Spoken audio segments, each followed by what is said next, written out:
Hello student, आज हम लोग पढ़ेंगे अणुभार यानी एटॉमिक वेट कैसे निकाला जाता है। वो ध्यान में रख करके इसकी परिभाषा होती है हिंदी में, किसी अणु में उपस्थित परमाणु के परमाणु भार यानी एटॉमिक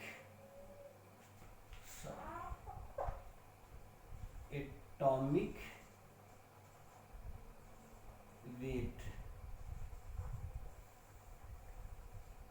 एटॉमिक वेट किसी अणु में उपस्थित परमाणु के परमाणु भारों के योग को अणुभार कहते हैं।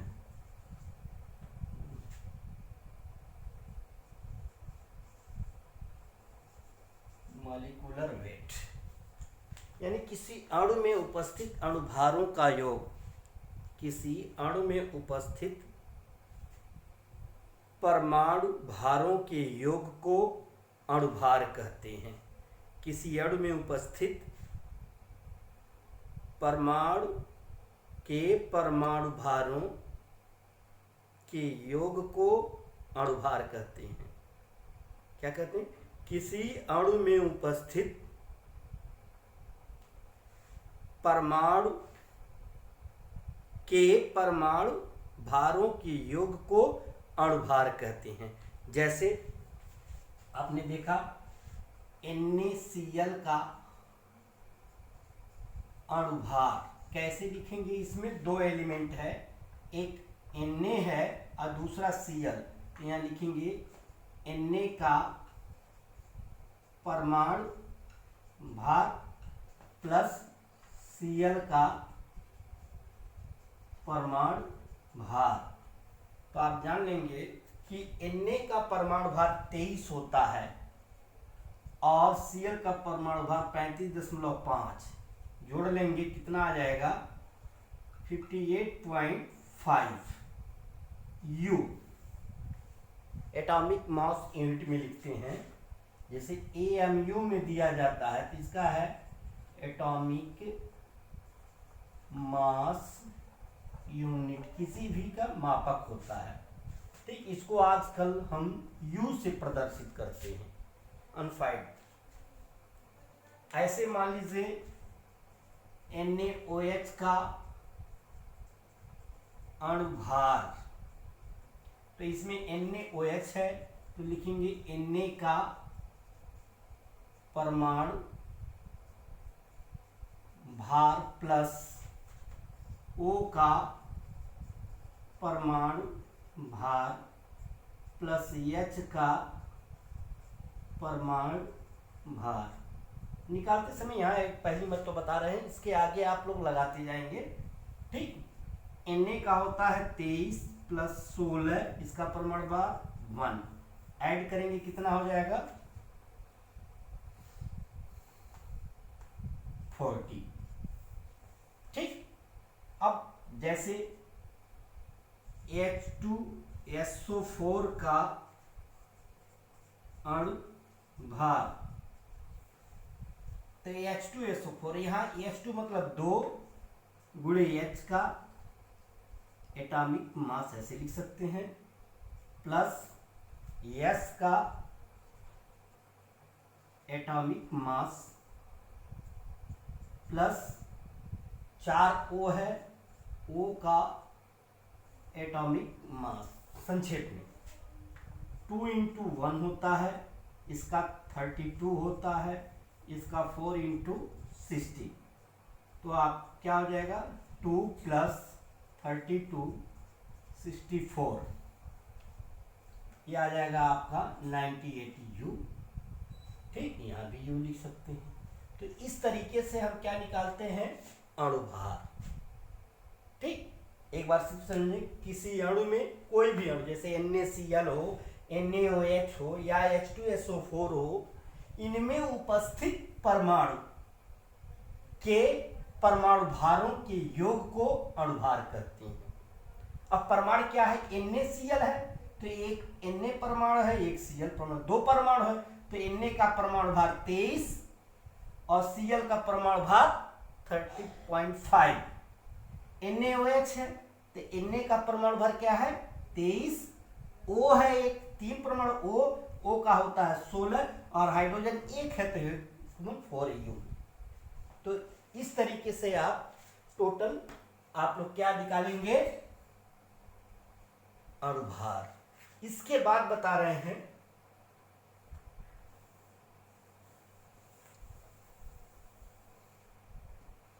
मोलों की संख्या ज्ञात करना। मोलों की संख्या ज्ञात करना। मोलों की संख्या कैसे ज्ञात करेंगे,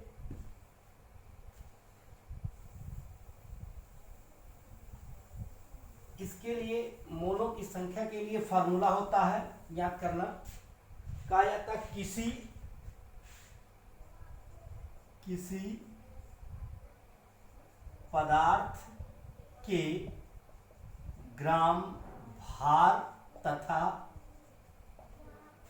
उसके अणुभार के अनुपात को मोलों की संख्या कहते हैं। मोलों की संख्या ज्ञात करना है आपको। तो इस पे क्वेश्चन है, ये मोलों की संख्या बराबर ग्राम भार बटे अणु भार, इतने मोल बोला जाएगा ये संख्या। इसको कैसे निकालते हैं, क्वेश्चन है आपका कि जैसे लिखा है कि मान लीजिए 68 ग्राम अमोनिया में 68 ग्राम अमोनिया में मोलों की संख्या ज्ञात कीजिए। क्वेश्चन क्या है, 68 ग्राम अमोनिया में मोलों की संख्या ज्ञात कीजिए। इसको हम सॉल्व कैसे करते हैं, ठीक। अब अमोनिया है, अमोनिया का सूत्र होता है, पहले याद रखेंगे NH3। तो यहाँ निकालेंगे NH3 का अणुभार, NH3 का अणुभार। तो नाइट्रोजन है, नाइट्रोजन का होता है अणुभार कितना 14 धन, हाइड्रोजन 3 है, एक है तो 3 × 1, तो 14 धन 3 कितना हो जाएगा 17। अब यहाँ पे दिया है अमोनिया की मात्रा, अमोनिया की मात्रा ग्राम में है, मात्रा कितना है 68 ग्राम, ठीक। तो क्या हो जाएगा यहाँ पर, तो लिखेंगे मोलों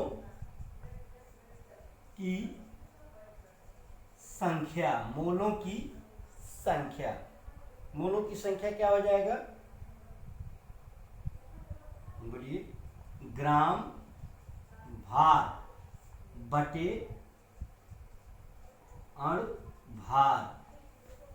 ग्राम भार का मतलब होता है जो दिया है gram weight, weight upon molecular weight, 68 बटे 74 मोल।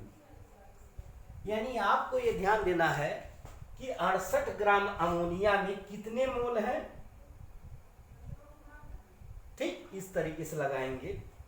देखिए पहले आप इसको दिया, जो मात्रा दिया है ठीक, पहले दिया अमोनिया, तो अमोनिया का सूत्र आपको याद रखना पड़ेगा कि NH3 होता है, अमोनिया की मात्रा हो जाएगी, फिर NH3 का अणुभार निकालेंगे। जब सूत्र पता होगा तो अणुभार निकल जाएगा, और सूत्र यहाँ है मोलों की संख्या ग्राम भार बटे अणुभार, रखेंगे तो ये याद हो जाएगा। ठीक, इसको देख लीजिए, उतार लीजिए। अब हम यहाँ थोड़ी सी चेंजिंग करेंगे। यहाँ पे मान लीजिए 64 ग्राम, अब ये अमोनिया की जगह पर मीथेन ले लेते हैं। मीथेन में मोलों की संख्या ज्ञात करने हैं, तो मीथेन का आपको लिखना है, मीथेन का अणुसूत्र CH4 होता है।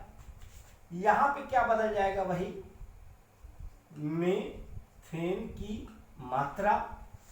अब यहां CH4 का अणुभार, इसका होता है 12, कार्बन का होता है 12, और हाइड्रोजन का होता है 1, 4 हाइड्रोजन है गुणे, तो यहाँ क्या हो जाएगा 12 धन 4, यहाँ आ जाएगा 16।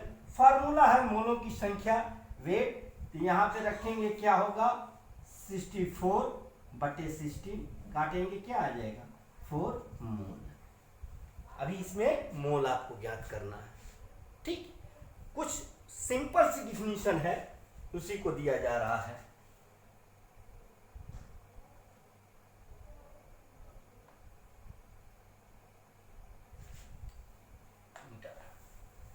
अब इसी पे आधारित आपको और चीजें बताएंगे। इसके नाते अब इस पे देखिए, थोड़ा सा हम बताते हैं। अणु सिंपली सी समझ लीजिए, अणु मतलब मॉलिक्यूल। अणु किसे कहते हैं, दो या दो से अधिक एटम के एक निश्चित अनुपात, दो या दो से अधिक एटम के एक निश्चित अनुपात से मिलकर बने इकाई जो स्वतंत्र होता है, बने पदार्थ जो स्वतंत्र होता है, दो या दो से अधिक परमाणुओं से मिलकर या एटम से मिलकर बने पदार्थ जो स्वतंत्र होता है। देखिए, अणु में कई प्रकार के होते हैं, लेकिन जो स्वतंत्र होते हैं उन्हें अणु कहते हैं, यानी मॉलिक्यूल कहते हैं। उसे क्या कहते हैं, मॉलिक्यूल कहते हैं। दो या दो से अधिक परमाणुओं के एक निश्चित संयोग से बने पदार्थ को हम अणु कहते हैं, जो स्वतंत्र अवस्था में रहते हैं। और निश्चित अनुपात में कहते थे यौगिक भी बनता है, लेकिन यहाँ पे क्या स्वतंत्र अवस्था होना चाहिए। जैसे यौगिक की परिभाषा नहीं है, दो या दो से अधिक पदार्थों को कि निश्चित अनुपात से मिलाने से बने पदार्थ को यौगिक कहते हैं, लेकिन यहाँ पर होगा दो या दो से अधिक पदार्थों के मिलाने से, या दो या दो से अधिक परमाणुओं को, दो या दो से अधिक परमाणुओं को मिलाने से, एक निश्चित अनुपात में मिलाने से बने पदार्थ को अणु कहते हैं, जो स्वतंत्र अवस्था में रहता है। यानी अणु क्या हो गया, अणु स्वतंत्र अवस्था में रहता है। जैसे O2, Cl2, He स्वतंत्र अवस्था में जो रहेंगे, HCl, O3, P4 आदि। ठीक, अब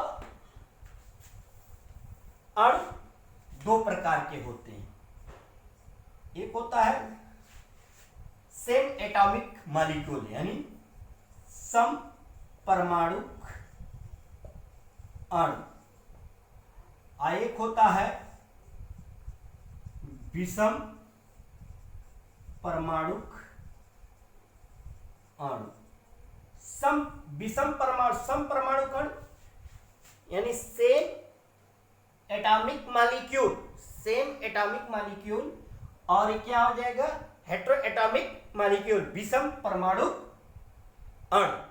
दो प्रकार के सम परमाणु कण, वे अणु जो समान प्रकार के परमाणुओं द्वारा यानी समान यानी सेम एटम द्वारा मिलकर बने होते हैं, उन्हें क्या कहते हैं? समपरमाणु अणु। यानी वे अणु जो समान परमाणुओं से मिलकर बने होते हैं उन्हें समपरमाणु अणु कहते हैं।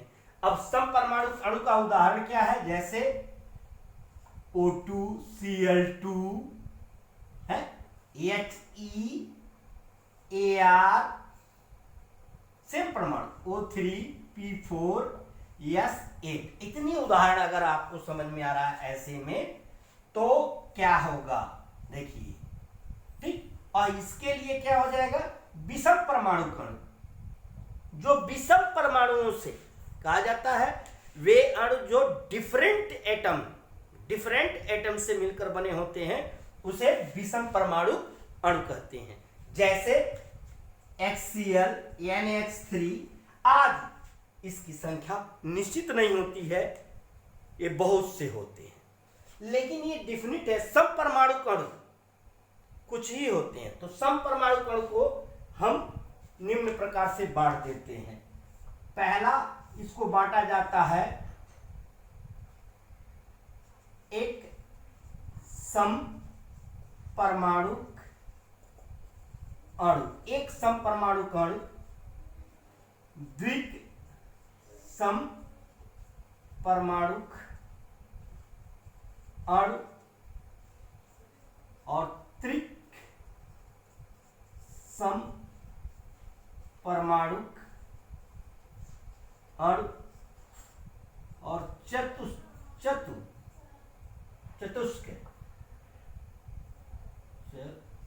चतुष्क परमाणु अणु और एक है दैत्याकार परमाणु चतुष्क सम। यहां पे आएगा सम, देखिए सर, चतुष्क सम परमाणु अणु, दैत्याकार सम परमाणु अणु, ठीक।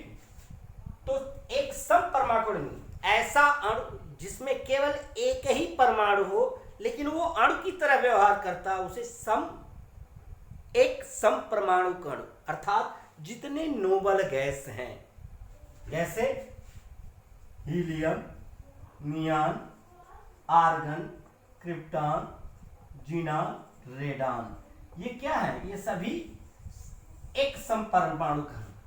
इसमें एक ही परमाणु है लेकिन ये स्वतंत्र अवस्था में होते हैं। द्विक समपरमाणु अणु जैसे H2, O2, Cl2, Br2r। त्रिक समपरमाणु अणु ऐसे समपरमाणु अणु जिसमें केवल एक ही परमाणु के अणु, एक ही परमाणुओं से मिलकर बना होता है, ठीक। जैसे O3 केवल एक ही है, जैसे O तीन O मिल करके एक बनाया है, इसको हम कहते हैं ओजोन। एक ही है, अभी तक खोजा गया केवल एक ही त्रिक समपरमाणु अणु। चतुस्समपरमाणु अणु वे अणु जिसमें केवल एक समपरमाणु, एक परमाणु केवल चार समान परमाणुओं से मिलकर बने होते हैं। ऐसे अणु जो चार समान परमाणुओं से मिलकर बने होते हैं उन्हें चतुस्समपरमाणु अणु कहते हैं। क्या कहेंगे? ऐसे समपरमाणु अणु जो चार समान परमाणुओं से मिलकर बने होते हैं उसे चतुस्समपरमाणु अणु कहते हैं। इसमें एक ही है P4। इसको लाल फास्फोरस भी या सफेद फास्फोरस भी कहते हैं। यानी फास्फोरस जब पाया गया तो इस अणु के रूप में पाया गया था। दैत्याकार या समपरमाणु अणु, इसको कहते हैं बृहद समपरमाणु अणु। बृहद समपरमाणु अणु केवल एक है, S8 सल्फर। यानी सल्फर जब पाया गया तो बृहद परमाणुओं के रूप में। लेकिन डिफिनिट है, इसका प्रकार तो आपने पढ़ लिया, लेकिन विषम परमाणु कण, ऐसे अणु जो विषम परमाणुओं से मिलकर बने होते हैं, लगभग 118 परमाणु हैं, उनसे मिल करके बनते हैं इधर उधर के, तो उसे विषम परमाणु अणु कहते हैं।